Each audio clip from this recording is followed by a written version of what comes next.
Welcome to MRR News.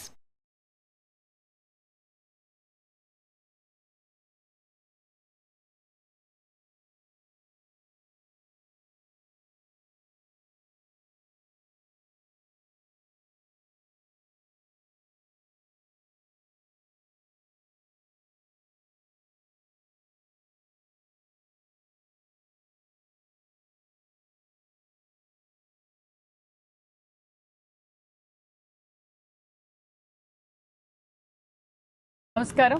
ఈరోజు విజయవాడ సెంట్రల్లో మరి బోండా ఉమామహేశ్వర్ గారి ఆధ్వర్యంలో మరి ఈరోజు పల్స్ పోలియో ప్రోగ్రాం ప్రారంభించాం.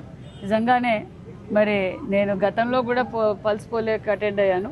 మరి ఈ రోజు అయితే మరి నిన్నటి రోజు నుంచే కూడా మరి కూటమి నాయకులకు అందరికీ మరి స్థానిక శాసనసభ్యులు గారు అవేర్నెస్ ఇవ్వడం, ప్రతి ఇంటికి వెళ్ళి మీరు చెప్పడం వంటి నిజంగానే ప్రజలు కూడా మరి తల్లులు కూడా పిల్లలు చిన్న బిడ్డలను అందరినీ తీసుకొని ఇక్కడికి రావడం నిజంగానే చాలా సంతోషంగా ఉంది. మరి ఈరోజు ప్రతి సచివాలయంలోనూ ఏదైతే నరేంద్ర మోడీ గారి ఆశీర్వాదంతో నరేంద్ర మోడీ గారు మరి ప్రపంచంలోనే భారతదేశం అగ్రగామిగా ఉండాలంటే భావితరాల భవిష్యత్తు కోసం పోలియో అనే మహమ్మారిని తరిమి కొట్టాలనే గొప్ప సంకల్పంతో ఏదైతే మొదలు పెట్టారో అదే సంకల్పంతో మాన్య శ్రీ ముఖ్యమంత్రి చంద్రబాబు నాయుడు గారు కూడా భావితరాల భవిష్యత్తు కోసం ఈ పల్స్ పోలియోను 2 చుక్కల వల్ల వాళ్ళ జీవితం బాగుపడుతుందని ప్రతి ఒక్కరికి ఎప్పటికప్పుడు అవేర్నెస్ చేస్తూ మరి ఈరోజు సుమారుగా 6.5 కోట్ల రూపాయలతో మరి పల్స్ పోలియో ప్రోగ్రాం కూడా రాష్ట్ర వ్యాప్తంగా కూడా ప్రతి సచివాలయంలోనూ బస్టాండ్లోనూ మరి అదేవిధంగా రైల్వే స్టేషన్లోనూ మొబైల్ టీమ్స్ కూడా పెట్టి బాగా అవేర్నెస్ తెచ్చి ప్రతి ఒక్కరూ దీన్ని